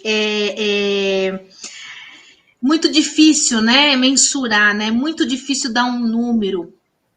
Existem casos, né, falar os 5, quantidade, né, 1, 2, 3, eu acho que é nesse sentido que ela está falando, e do literal na palavra também, né, dar um número. Sim, porque no estado é de 0 a 10, né, então o 5 seria o regular. Sim. Veja, é muito difícil saber que a gente tem um valor, né, é muito complicado isso. Eu tive já alunos que tinham uma certa dificuldade, esse aluno que eu estou especificamente falando, ele tinha déficit de atenção. E, olha, foi um sufoco para conseguir a atenção dele.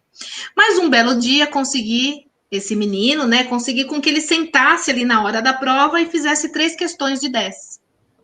Essas 3 questões que ele fez, como ele nunca havia feito uma prova inteira, sempre entregava a prova praticamente em branco, essas 3 questões que ele conseguiu colocar lá, eu falava, me explica, aí ele me falava, eu falava, escreve, aí tenta você escrever para mostrar que ele tem capacidade, porque eu podia avaliá-lo de outra forma, mas eles também querem saber isso, se tem essa capacidade, assim como ela está falando no sentido literal, ele tem que saber que ele é capaz. E aí, nesse dia que ele colocou essas 3 questões, tal, no dia seguinte corrigi as provas, entreguei e falei, gente, fulano de tal tirou nota 10. Veio um questionar, como ele tirou 10 se ele só fez 3 questões? Ele falou para mim que só fez 3. Mas eu sei que aquela capacidade foi o máximo que ele conseguiu dar dele. Né? Então, assim, para mim, aquilo equivalia a 10, não apenas 3. Então, realmente, para os alunos que têm essa dificuldade, nós temos que mostrar para ele, né, que muitas vezes, se você resolve dar uma nota que não era a que ele estava esperando, você está mostrando para ele o quê? Fazer ele entender, ser claro e objetivo que aqui faltou tal ponto, que você tem capacidade, que você não se lembrou disso e que você consegue desenvolver um pouco mais, né? Mostrar para esse aluno isso, porque ele realmente não aceita. É muito difícil o aluno que tem autismo aceitar uma nota baixa. Né? Você tem que exatamente mostrar o que faltou ele abordar para que aquela nota não fosse atingida da forma que ele queria, né? Ou que se ele tivesse feito de outra forma, ele poderia ter conseguido aquela nota. Diferente de um aluno que você entrega a prova, né? Ele fala, eu tirei 8 e joga a prova de lado. Tem uns que até rasga, né, a prova que você está fazendo. Ele não, ele quer saber exatamente o que está faltando ali. Exatamente o que a professora Adriana Correia está falando. Imagina a dificuldade, então, em Libras, né? Muito mais difícil ainda, ok? Porque ela tem que traduzir isso para o aluno, né? E eu falo muito aqui nas nossas formações, professora, você preparou a atividade, você adaptou a especificidade ao potencial que esse aluno tem, então você traçou um caminho e um objetivo para ele, né? Assim como a senhora falou, ele fez só 3 questões, mas ele atingiu o objetivo traçado para ele, né? Por mais que seja o mesmo currículo, né, que os demais, a forma com que, a estratégia, a metodologia com que está sendo aplicado a ele é diferenciada. E se ele, dentro dessa atividade que você elaborou, que você pensou nas especificidades dele, na potencialidade dele, ele atingiu o objetivo, por que só 5? Sim. Né? Então, eu falo muito isso, a gente precisa quebrar esse paradigma dos nossos colegas de sala regular, né? Porque é uma realidade, como a professora falou, e vai aparecer novas deficiências, né? Nós tivemos no encontro 2, que nós tivemos a presença da professora Tânia Rezende, e ela lembrou, e ela falou assim, e é importante a gente começar a mudar esse paradigma, por quê? Porque nós ainda não recebemos os alunos que nasceram no processo que as mães foram infectadas pelos Zika vírus. Eu costumo sempre falar, essas crianças vão estar no nosso colo também. Eles vão chegar em massa. E quanto mais a gente se aprimorar, se apropriar, por mais que a gente não seja especialista, o quanto antes a gente fizer isso, vai ser mais prazeroso e mais tranquilo. Como a professora falou na nossa reunião de alinhamento, um trabalho leve, né? Então, exato. Pelo horário que já está adiantado, professora, agora eu gostaria só de ler para a senhora alguns agradecimentos que os nossos colegas deixaram no chat, tá bom? Que bom. Então, a professora Ana Alice Camargo, ela diz assim, ela é professora coordenadora, se eu não me engano. Ela disse assim, este encontro está maravilhoso, estou aprendendo muito. Se é quem eu estou pensando, que é a professora coordenadora da Escola Cidrone, se não for, perdão, ela nos encontros anteriores, ela sempre falava, Sandra, eu preciso de orientação para a TEA. Né? Ela foi uma das que me procurou mesmo de forma particular, e Sandra, eu preciso. Então, enquanto eu não conseguia esse encontro, eu ficava lembrando da conversa com ela. Eles precisam, né? Então, Ana Alice, eu espero ter contribuído. Depois nós temos aqui a professora Elaine Maria, Elaine Maria. Ela diz assim, hoje essa orientação foi boa demais. Que bom! Né? E ela continua, muito obrigada, professora Adriana. Mirese de Luca, também, se eu não me engano, Mirese é PC, né? Ela diz assim, volte outras vezes para esclarecer sobre outros distúrbios também, aprendizado enriquecedor. Depois nós temos Maria Osetti, ela diz assim, nosso olhar mudou, até mesmo para os outros alunos que não têm essas necessidades. Então, para você ver como o nosso público, ele não é um público de números, ele não é um público numeroso, que a gente olha e fala, nossa, a nossa live tem 700 pessoas. Não.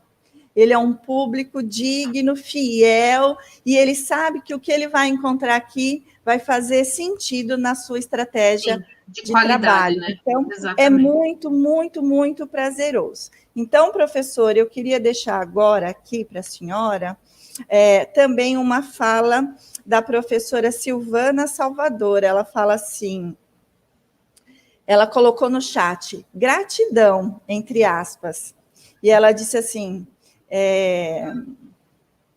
apresentar e seguir rotina para os alunos TEA, né? Que é a forma como ela pensa TEA. Então, dessa forma nós entendemos aqui, professora, eu espero que tenha sido isso que a senhora quis nos passar, ok?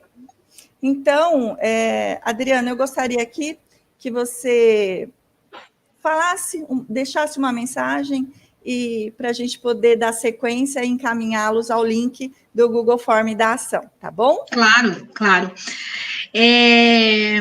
Bom, como eu já disse antes, né, literatura, palavras, se a gente não tem, a gente busca, né, a gente vai atrás, mas o que sempre tem que haver, Sandra, e todos os professores e todos que estão me ouvindo nesse momento, todo professor, quando ele é professor, quando ele se propõe a ser um educador, ele está compartilhando, ele quer mostrar alguma coisa, ele quer deslumbrar aquele aluno, né? Nós queremos mostrar o novo para aquele aluno. Então, isso é uma coisa que não tem preço. Então, eu costumo sempre dizer assim, muitas vezes a pessoa é especialista e cai dentro de uma sala de aula, né? Quantas vezes a gente já ouviu assim, eu não sou obrigado tem não sei quantos alunos especiais na minha sala, eu não sou obrigado. Olha, professor, eu posso deixar, a única coisa que eu posso dizer, a única mensagem que eu posso dizer, como mãe de um aluno especial também, é o seguinte, você é obrigado. Se você acha que você não tem essa obrigação, você vai ter que mudar de profissão. Agora, se você escolheu isso como missão, porque professor é muito mais do que um bom salário, é muito mais, todos nós sabemos disso, a gente sabe que a gente tem uma missão e nós nos sentimos completos quando vem um elogio, quando vem um reconhecimento. Se você tem isso para você, saiba, professor, que o que vai fazer sentido na sua educação é a humanização, porque nós trabalhamos com pessoas, nós trabalhamos com mentes, nós trabalhamos com almas, com sentimentos e com cérebro, né? Então, você tendo isso e esse amor como base, com certeza você fazendo o seu melhor, com certeza você sempre vai ser reconhecido. Obrigada, professora. Como nós já conversamos anteriormente, com certeza para o ano de 2021 nós vamos entrar em contato novamente. Então, para quem pediu que ela volte, nós já estamos pensando nas ações para o próximo ano. Adriana, eu agradeço. Quando o café é gostoso, a visita sempre volta, né? Eu fui muito bem recebida, então vou procurar aí me preparar para compartilhar mais um pouquinho do meu conhecimento para vocês, tá bom? Eu que agradeço, viu, Sandra?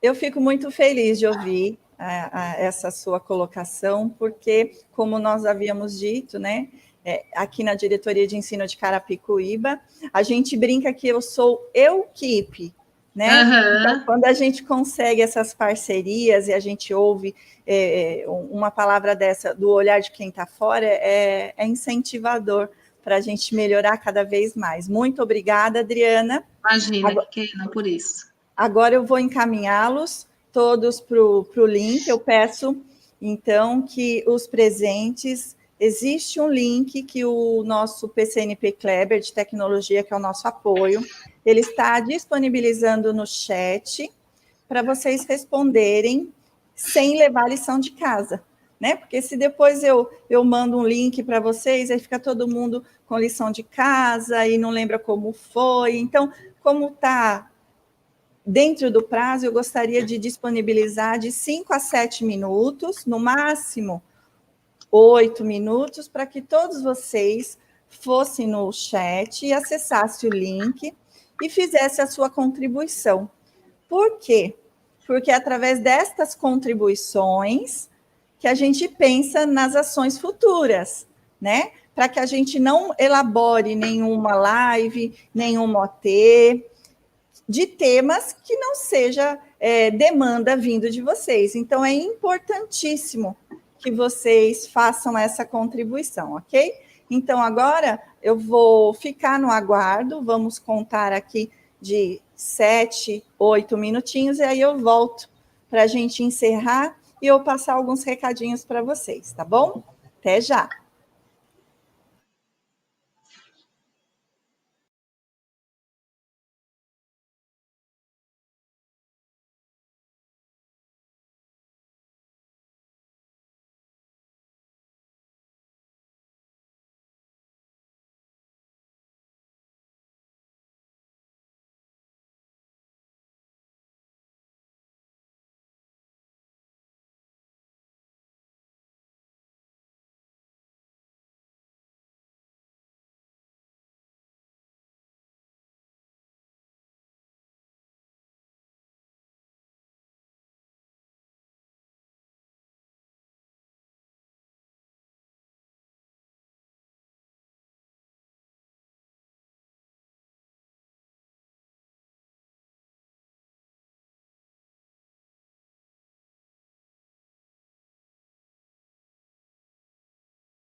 Então, nós vamos nos encaminhando para o encerramento da nossa live, do nosso terceiro encontro de educação especial aqui da Diretoria de Ensino, né? Quem estiver no chat, fiquem à vontade para continuar preenchendo, respondendo o Google Forms, né? Para fazer sua contribuição para as nossas ações do próximo ano, né? E eu queria aproveitar a oportunidade de lembrá-los que o ano letivo está se encerrando, né? Nós estamos no dia 27 de novembro, e para quem está em sala de aula sabe que essa época é época de encerramento, organização de diário, organização de documentos, né?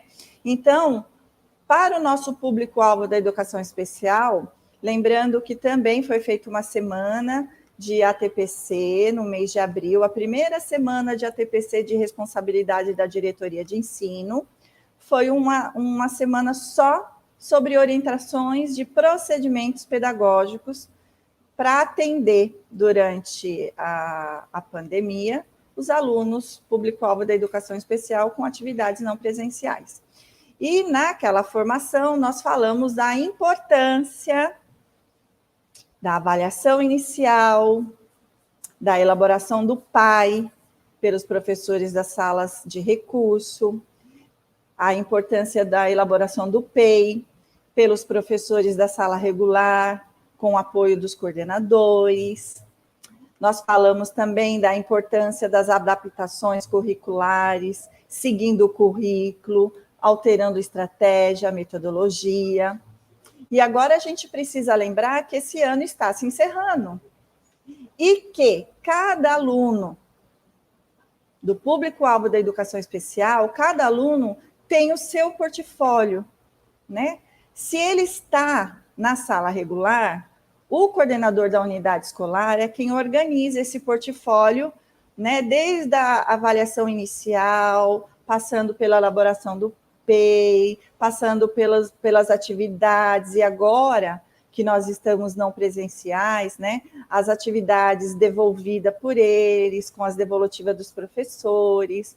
Os professores de sala de recurso, eles já têm essa rotina, dessa organização do portfólio no seu dia a dia, né? Eu vejo isso quando eu faço visita presencial nas escolas. Então, foi mandado na segunda-feira desta semana, no dia 23,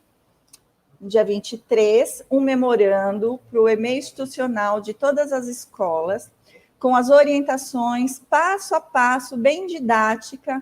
Se eu não me engano, é o memorando 204, eu não estou lembrada do número agora, mas ele foi no e-mail institucional da escola na segunda-feira. E as comandas, passo a passo, didaticamente, de como a organização desse portfólio tem que ser e tem sido construído durante o ano. Então, eu peço a todos esse carinho de pensar nessa ação de encerramento do ano letivo, ok? Esse portfólio, assim como ele começou com a avaliação inicial, que nós chamamos de anamnese, que é o anexo 1 da instrução CEGEB de 2015, ele encerra com o relatório final do professor, né? E aí, o ano que vem, começa-se tudo novamente. Então, eu queria lembrá-los dessa ação, desse memorando que foi na segunda-feira para as escolas, e lembrá-los também que esse portfólio vai fazer parte dos acompanhamentos pedagógicos da supervisora da unidade escolar. Quando ela for fazer acompanhamento pedagógico, a supervisora vai estar fazendo a orientação, o acompanhamento, e também, quando eu tiver a oportunidade de estar visitando as escolas, eu também irei verificar esses portfólios. Então, esse era o meu lembrete de final de ano. Infelizmente, alguém vai falar, ai, Sandra, mais trabalho. Mas todo final de ano é assim. A gente precisa dos devidos registros em dia, justamente pela legislação que nos cobra o atendimento, proporcionar ao direito à educação dos nossos alunos, ok? Então, é com imensa alegria que a gente se encaminha aí para o encerramento da nossa live, agradecendo a professora Adriana mais uma vez, agradecendo a nossa diretora de núcleo, a Mônica Neri, que confiou nessa minha proposta, né, quando eu fui apresentar para ela. Gostaria de agradecer também os PCNPs que trabalham no apoio comigo aqui, o PCNP Kleber, que todo mundo conhece, que é de tecnologia, sempre pronto a me acompanhar. Como eu disse, eu sou equipe, mas eles são o meu apoio. Temos também a PCNP Viviane, ela é de língua portuguesa, mas ela enriquece o apoio no chat, na tecnologia.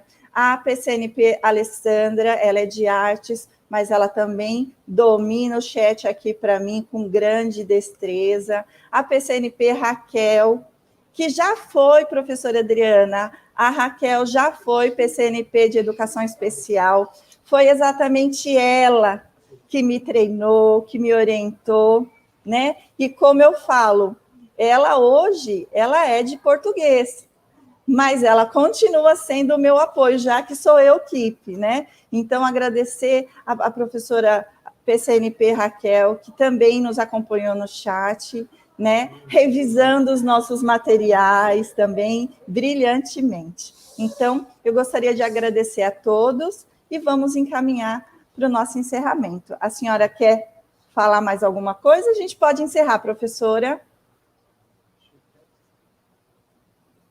O seu áudio está desligado, professora.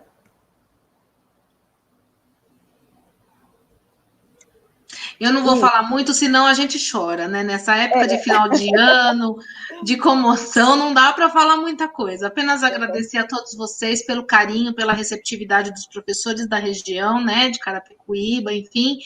E deixei meu contato mais uma vez no chat. Aqui aberta a qualquer trabalho novo, qualquer projeto novo. Acho que juntos a gente tem muito o que lutar e a gente tem muito o que conquistar e que vencer, né?